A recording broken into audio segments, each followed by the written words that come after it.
শিক্ষার্থীরা, আমাদের আজকের আলোচনার বিষয় বাজারজাতকরণ নীতিমালা প্রিন্সিপালস অফ মার্কেটিং এই সাবজেক্টটি থেকে আজকে আমরা আলোচনা করব অধ্যায় 4 পণ্য পরিকল্পনার উপাদানসমূহ। এই অধ্যায় থেকে আমি আবার বলছি, অধ্যায় 4 পণ্য পরিকল্পনার উপাদানসমূহ। এই অধ্যায় থেকে আমরা আজকে কিছু প্রশ্ন আলোচনা করব। তো শিক্ষার্থীরা, চলো আমরা ক্লাসে চলে যাই। বিসমিল্লাহির রহমানুর রহিম। প্রিয় শিক্ষার্থীরা, আমাদের আজকের প্রথম আলোচনার যে প্রশ্নটি সেটি হচ্ছে শিল্পপণ্যের সংজ্ঞা। শিক্ষার্থীরা, আমরা এর আগের ক্লাসে জেনে আসছি পণ্য কাকে বলে, পণ্যের বৈশিষ্ট্য, পণ্যের ব্যবহার এবং ভোগ্যপণ্য এবং শিল্পপণ্যের পার্থক্য। আমি আজকে তোমাদের সাথে আলোচনা করব শিল্পপণ্যের সংজ্ঞা এবং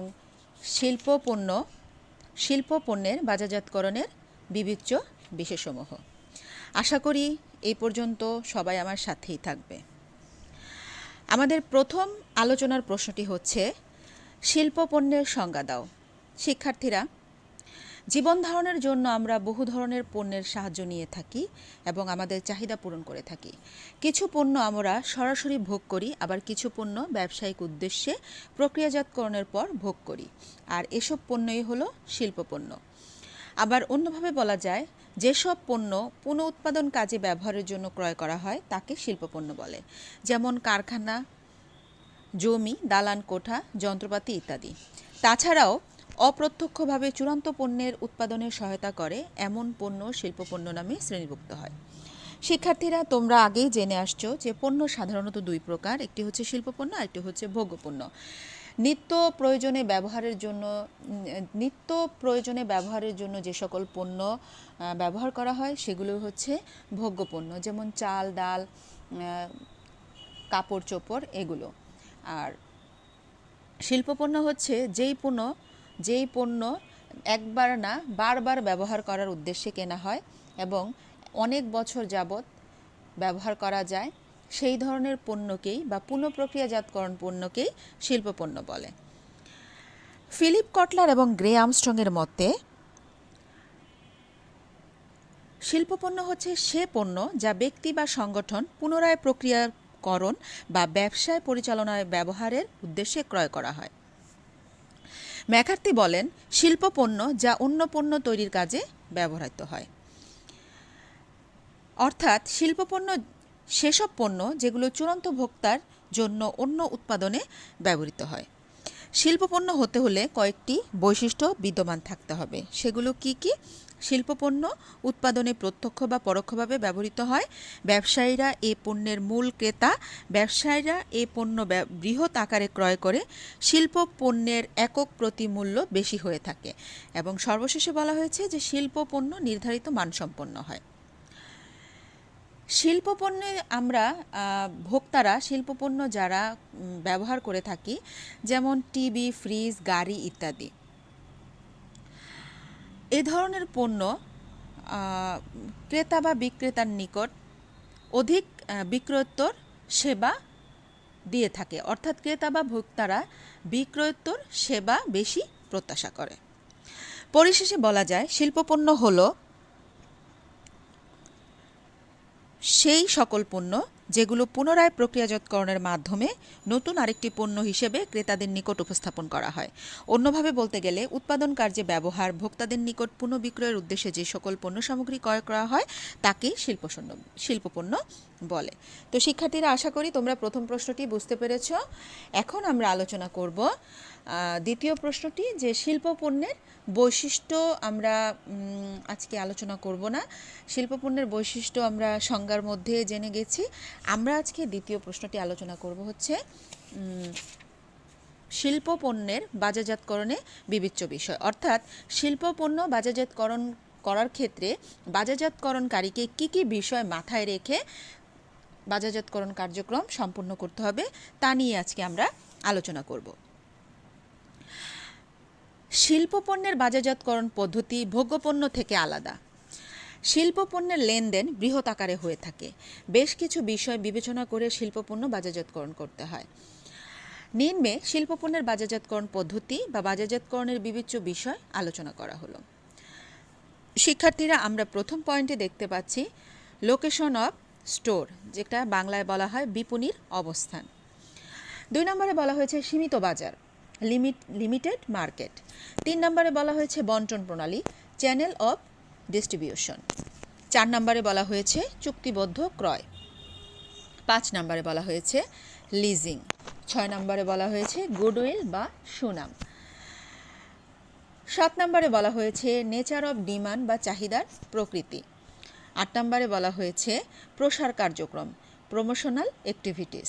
9 নম্বরে বলা হয়েছে মূল্য প্রতিযোগিতা, প্রাইস কম্পিটিশন। 10 নম্বরে বলা হয়েছে সর্বশেষে 10 নম্বরে বলা হয়েছে বিক্রয়োত্তর সেবা, আফটার সেলস সার্ভিস। তো শিক্ষার্থীরা, আমরা একে একে পয়েন্টগুলো দেখে নিয়েছি। তো চলো আমরা এখন বিস্তারিত আলোচনা করি। শিল্পপণ্যের বাজারজাতকরণের বিবেচ্য বিষয়ের প্রথম পয়েন্টে বলা হয়েছে বিপণীর অবস্থান। সাধারণত শিল্পপণ্যের বিপণী শিল্প প্রতিষ্ঠানের আশেপাশে গড়ে ওঠে। এছাড়াও শিল্প কারখানা বিশেষ এলাকায় শ্রেণীভুক্ত হওয়ায় শিল্পপণ্যের বিপণীও কেন্দ্রীভূত হয়। শিক্ষার্থীরা, এখানে বলা হয়েছে যে সাধারণত শিল্পপণ্যের বিপণী বা শিল্প প্রতিষ্ঠানের আশেপাশে হয়ে থাকে। যেমন তোমরা লক্ষ্য করে দেখবা যে আমরা যে স্টেডিয়াম মার্কেট বলে থাকি বাংলাদেশে, সেখানে একই জায়গায় ফ্রিজ, টেলিভিশন, ওভেন, ফ্যান এই সকল জিনিস পাওয়া যায়। আবার ওই এলাকাতেই তুমি ফ্রিজ তৈরিতে যে সরঞ্জাম লাগে সেই সরঞ্জামের, যেমন আমরা বলতে পারি যে ফ্রিজ তৈরিতে কম্প্রেসার লাগে, কম্প্রেসারও পাওয়া যাবে এমন শ্রেণীভুক্ত প্রতিষ্ঠান বা শিল্প প্রতিষ্ঠান বা দোকান গড়ে ওঠে। অর্থাৎ শিল্পপণ্যের বিপণীগুলো সাধারণত কেন্দ্রীভূত হয়ে থাকে, অর্থাৎ একই জায়গায় সবগুলো স্থাপন করা হয়ে থাকে। 2 নম্বরে বলা হয়েছে সীমিত বাজার। শিল্প পণ্যের বাজার নির্দিষ্ট ভৌগোলিক এলাকার মধ্যে কেন্দ্রীভূত হয়ে থাকে। তাই এই পণ্যের বাজারজাতকারীকে সীমিত বাজারে সীমিত সংখ্যক ক্রেতার প্রতি বিশেষ দৃষ্টি রেখে বা নজর রেখে বাজারজাতকরণ কার্যক্রম সম্পূর্ণ করতে হয়। 3 নম্বর পয়েন্টে বলা হয়েছে বন্টন প্রণালী। বেশিরভাগ শিল্পপণ্যের বন্টন প্রণালী প্রত্যক্ষ হয়ে থাকে এবং সে পণ্যগুলো ভারী, মূল্যবান এবং জটিল প্রযুক্তির ব্যবহার হয়ে থাকে। সেগুলো উৎপাদনকারী নিজেই বন্টনের দায়িত্ব পালন করে থাকে। শিক্ষার্থীরা, আশা করি তোমরা বুঝতে পারছো। 4 নম্বরে বলা হয়েছে চুক্তিবদ্ধ ক্রয়। উৎপাদনমুখীর পূর্বে সম্পাদিত চুক্তির ভিত্তিতে আগাম ফরমায়েশের ভিত্তিতে অথবা দরপত্রের মাধ্যমে নির্দিষ্ট প্রক্রিয়া অনুসরণ করে শিল্প পণ্যসমূহ ক্রয় বা বিক্রয় করা হয়। তাই এই বিষয়টা অবশ্যই মাথায় রাখতে হয় যে পণ্যদ্রব্য বাজারজাতকরণের আগে চুক্তিবদ্ধ ক্রয়ের কাগজপত্র আছে কিনা। যেমন একজন ব্যক্তি 10টা বা 20টা বা 100টা কম্পিউটার বা ল্যাপটপ ক্রয় করবে, সেক্ষেত্রে তাকে আগেই পারচেস যে চুক্তিটা থাকে সেই চুক্তিটা করতে হয়। চুক্তিটা করার ফলে সে নির্দিষ্ট সময়ে নির্দিষ্ট পণ্য হাতে পেয়ে যায় এবং লেনদেনে তার সহায়তা হয়। 5 নম্বরে বলা হয়েছে লিজিং। শিল্পপণ্যের মূল্য বেশি হওয়ার কারণে অধিকাংশ ক্রেতারা শিল্পপণ্য ক্রয় না করে ইজারা নিয়ে উৎপাদন কার্যক্রম পরিচালনা করে থাকে। এক্ষেত্রে বাজারজাতকারী বাকিতে পণ্য সরবরাহ করে। 6 নম্বরে বলা হয়েছে গুডউইল। অধিকাংশ শিল্প পণ্য অধিক দামি ও দীর্ঘস্থায়ী প্রকৃতির হওয়ার কারণে ক্রেতারা এ পণ্য ক্রয়ের সময় অথবা ক্রয়ের পরে প্রতিষ্ঠান থেকে গ্যারান্টি, ওয়ারেন্টি বেশি আশা করে থাকে এবং স্থায়িত্বের কথা বিবেচনা করে অধিক পরিমাণ টাকা বা অর্থ ব্যয় করে যেমন পণ্য ক্রয় করে, তেমনি পণ্যটির অবচয় মূল্য তারা বেশি ধার্য করে থাকে, অর্থাৎ আশা করে যে পণ্যটি তাদেরকে সার্ভিস অনেক বেশি দিবে। তো শিক্ষার্থীরা, আশা করি তোমরা বুঝতে পেরেছ। 7 নম্বরে বলা হয়েছে যে চাহিদা প্রকৃতি। শিল্পপণ্যের মাধ্যমে উৎপাদিত ভোগ্যপণ্যের চাহিদা বৃদ্ধি পেলেই কেবল শিল্পপণ্যের চাহিদা বৃদ্ধি পায়, যেমন চামড়াজাত পণ্যের চাহিদার উপর কাঁচা চামড়ার চাহিদা নির্ভরশীল। 8 নম্বরে বলা হয়েছে প্রসার কার্যক্রম। শিল্পপণ্যের ক্ষেত্রে বাজারজাতকরণ প্রসার হাতিয়ার হচ্ছে প্রত্যক্ষ বাজারজাতকরণ ও ব্যক্তিক বিক্রয়।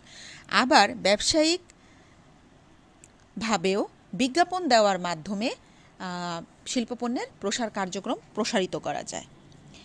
9 নম্বরে বলা হয়েছে মূল্য প্রতিযোগিতা, প্রাইস কম্পিটিশন। বিভিন্ন উৎপাদনকারীর মধ্যে এ পণ্যের পার্থক্য দেখা যায়, যেমন সেবা, সুবিধা ইত্যাদি। এজন্য মূল্য প্রতিযোগিতা খুব নেই, তাই বিক্রেতাদের মূল্য নিয়ে বেশি চিন্তা করতে হয় না। শিক্ষার্থীরা তোমরা বুঝতে পারছো পয়েন্টটা। এখানে বলা হয়েছে যে শিল্পপণ্যের ক্ষেত্রে মূল্য প্রতিযোগিতা কম হয়ে থাকে, কারণ শিল্পপণ্যের ক্ষেত্রে দেখা যায় যে পণ্য বেশি দিন টিকে থাকবে, সার্ভিস বেশি দিবে, সেই পণ্য ক্রেতা বা ভোক্তা অধিক মূল্য দিয়েও অধিক মূল্য পরিশোধ করেও সেই পণ্য কিনতে আগ্রহী হয়ে থাকে। যেমন আমরা যদি বলি স্যামসাং, এলজি, বাটারফ্লাই, তারপর হচ্ছে সিঙ্গার, প্যানাসোনিক, এই সকল যে কোম্পানিগুলো আছে, এই সকল কোম্পানির পণ্য, ফ্রিজ, টেলিভিশন বা বর্তমানে মোবাইল ফোন, এগুলো অধিক টাকা ব্যয় করেও ক্রেতা বা ভোক্তারা কিনতে আগ্রহী হয়ে থাকে। তাই শিল্পপণ্যের ক্ষেত্রে মূল্য প্রতিযোগিতা তেমন একটা দেখা যায় না। সর্বশেষ 10 নম্বরে বলা হয়েছে বিক্রয়োত্তর সেবা, আফটার সেলস সার্ভিস। সব শিল্পপণ্যের বেলায় না হলেও কতিপয় বিশেষ শিল্পপণ্যের ক্ষেত্রে ক্রেতার নিকট বিক্রয়োত্তর সেবা অত্যন্ত গুরুত্বপূর্ণ, যেমন সংস্থাপন, ঋণ সুবিধা, খুচরা যন্ত্রপাতির নিশ্চয়তা ইত্যাদি। অর্থাৎ ক্রেতা বা ভোক্তারা বেশি দামে পণ্য ক্রয় করার পর তারা একটি গ্যারান্টি এবং ওয়ারেন্টি চায়, এবং চায় যে কেনার পর যেন কোম্পানি তাদেরকে একটি সেবা প্রদান করে, বিক্রয়োত্তর সেবা প্রদান করে। কেনার পর পণ্যটি যদি কোনো কারণে ডিস্টার্ব দেয় বা কোনো অসুবিধা হয়, তাহলে যেন কোম্পানি তাদেরকে একটু সার্ভিস দেয়। তো শিক্ষার্থীরা, আশা করি তোমরা বুঝতে পেরেছো। তো আজকে এ পর্যন্তই। সর্বশেষে আমরা বলতে পারি যে শিল্পপণ্যের বাজারজাতকরণের সময় উল্লেখিত বিষয়গুলো বিবেচনা করলেই বাজারজাতকরণ প্রতিষ্ঠান শিল্পপণ্য বাজারজাতকরণ করে শিল্পপণ্য বাজারজাত করে সুবিধা অর্জন করতে পারবে। তো শিক্ষার্থীরা, আশা করি আজকের আলোচনার মাধ্যমে তোমরা পয়েন্টগুলো আলোচনার মাধ্যমে এবং সংজ্ঞাটি আলোচনা করার মাধ্যমে বুঝতে পেরেছো। আগামী ক্লাসে আমি তোমাদের ভোগ্যপণ্য কাকে বলে এবং ভোগ্যপণ্য বাজারজাতকরণের বিবেচ্য বিষয় নিয়ে আলোচনা করব। এবারের পরীক্ষার জন্য এই দুটি প্রশ্ন খুবই গুরুত্বপূর্ণ, এবং এই অধ্যায় থেকে আরও কিছু গুরুত্বপূর্ণ প্রশ্ন আছে, সেগুলো আমরা আস্তে আস্তে ধীরে ধীরে আলোচনা করব। তো সবাই ভালো থাকবে, সাবধানে থাকবে। কোভিড পরবর্তী সময়ে সবাই আমরা একটা আতঙ্কের মধ্যে আছি। সবাই আমরা সৃষ্টিকর্তার কাছে সহায়তা কামনা করব, আমরা যেন সবাই ভালো থাকতে পারি, সুস্থ থাকতে পারি। সেজন্য অবশ্যই আমাদেরকে সাবধানতা অবলম্বন করতে হবে। তো আজকে এ পর্যন্তই। আল্লাহ হাফেজ।